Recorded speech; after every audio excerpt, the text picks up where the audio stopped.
పూరా లోకల్. హిందువుల్లోనే ఎక్కువగా సనాతన ధర్మాన్ని చెడగొట్టే వాళ్ళు చాలా మంది ఉన్నారని. మరి ఇప్పుడు మీరు ఒక ముస్లింగా ఉండి సనాతన ధర్మం పైన బుక్ రాశారు. మరి మీ మత పెద్దలు మీరు ఇస్లాంని చెడగొడుతున్నారని మీ పైన ఒక భారం మోపితే దాన్ని మీరు ఏమంటారు? ఇప్పుడు మా వాదన ఏంటంటే, ఇప్పుడు మా ఇస్లాం గొప్పది అని అన్నారంటే ఏ ఇస్లాం గురించి చెప్తున్నారు మీరు? మొహమ్మద్ ప్రవక్త బోధించిన ఇస్లాం గురించి చెప్తున్నారు.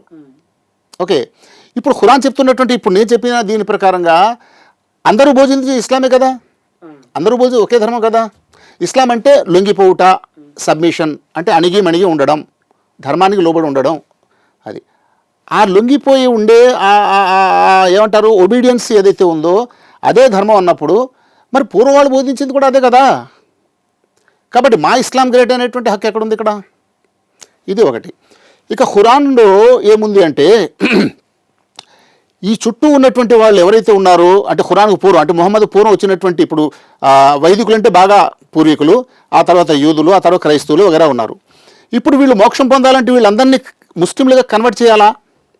కన్వర్ట్ చేసి వాళ్ళ పేరు, వాళ్ళ ఊరు, వాళ్ళ మొత్తం వ్యవహారాలు మార్చేసి మీవన్నీ పొకిడి పురాణాలు, మీవన్నీ అసత్యాలు, మా దగ్గర సత్యం ఉంది అని మీరు అంగీకరించి ఇందులోకి వస్తేనే మోక్షం అన్న నెరేటివ్ ఒకటి నడుస్తుంది ఇప్పుడు ముస్లింల్లో.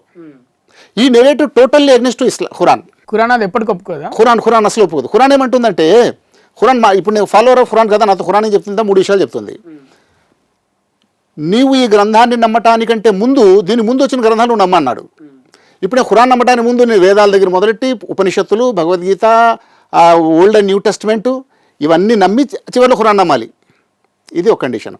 నమ్మటమే కాదు, ఈ నమ్ముతున్నటువంటి విషయాన్ని నువ్వు వాళ్ళకి చెప్పు అన్నాడు. ఇప్పుడు సపోజ్ మీరు హిందూ, ఇప్పుడు నా ముఖం మీద రాసలేదు కదా, నన్ను చూస్తే అనుకుంటారు ఈయన ఖురాన్ ఫాలోవరు, మా వేదాలని ఒప్పుకోడు. ఇదే కదా ఎవరు చూసినా వచ్చేది, ఫస్ట్ థాట్ అదే వస్తుంది. కాబట్టి చెప్పమన్నాడు అక్కడ, బ్రదర్ బాలాగారు నేను ముస్లిము, నా ఖురాన్ ఫాలో అయినప్పుడు కూడా వేదం అన్నా కూడా నాకు చాలా ఇష్టం అండి, వేదం కూడా నేను ఖురాన్తో ఈక్వల్గా నమ్ముతున్నానండి అని చెప్పాలట. మరి నిజంగా అలా చెప్పడం కనుక జరిగిందనుకోండి, అది సామరస్యం వస్తుందా, విభేదం వస్తుందా చెప్పండి? అది విద్వేషాలు వస్తాయి. నేను మీరు నమ్ముతున్నాను అన్నప్పుడు నమ్ముతున్నప్పుడు వాళ్ళకు విద్వేషం కలుగుతుంది, ఇక్కడ సామరస్యం వస్తుంది. ఈ మత పెద్దల దగ్గర నుంచి మీకు విద్వేషం వస్తుంది, అది వాళ్ళకి మాకు వస్తుంది, కానీ ప్రజల్లో ఏమొస్తుంది? అది సామరస్యం ఏర్పడుతుంది. ఇది ప్రోగ్రామ్ యాక్చువల్గా. ఆ తర్వాత ఇంకో మాట ఏమన్నాడు ఖురాన్లో, ఎవరైతే నా సకల గ్రంథాలని నమ్మరో వాళ్ళందరినీ నరకం వేస్తానన్నాడు.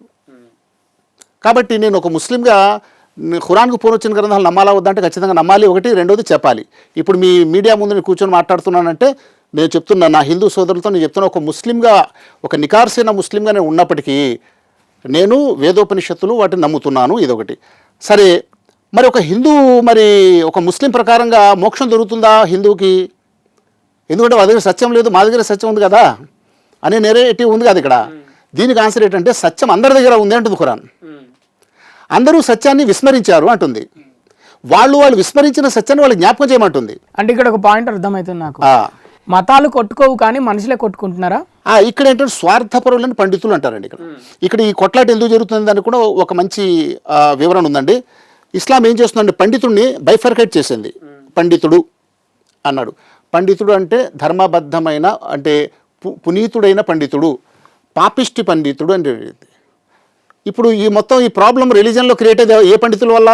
పాపిష్టి పండితుల వల్ల. దాన్ని ఉలమాయే సు అంటారండి, ఉలమాయే హక్ అంటారు. ఈ ఉలమాయే హక్ ఎవరైతే ఉన్నారో వీళ్ళు ట్రూత్ ప్రీచర్స్ అని చెప్పాలి, వీళ్ళేమో డిసీవ్ ప్రీచర్స్ అంటారు, వంచకులైన ప్రీచర్స్ అంటారు. ఈరోజు మతబోధకుల్లో వంచకులు, మతబోధకుల్లో సత్యవంతులు. ఈ సత్యవంతుల స్థాయి తగ్గిపోయి వంచకుల స్థాయి పెరిగిపోయింది. వంచకులకి ఏమైనా డబ్బులు వస్తాయా, ఫండ్స్ వస్తాయా?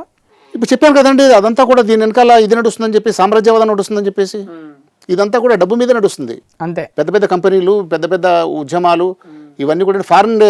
దేనికోసం? రాజకీయ లబ్ధి కోసం జరుగుతుందా, లేకపోతే వాళ్ళ సామ్రాజ్య స్థాపన కోసం? సామ్రాజ్య స్థాపన అండి, రాజకీయ ఆధిపత్యం. అంతే. రాజకీయ ఆధిపత్యాన్ని, అమాయకమైన మతాన్ని వాడుకుంటున్నారు ఇక్కడ. అంతే, రాజకీయ ఆధిపత్యం కోసం అమాయకమైన ఒక మతాన్ని తీసుకొచ్చి ముందు పెడతారు, ఎక్స్ప్లోర్ చేస్తున్నారు. అది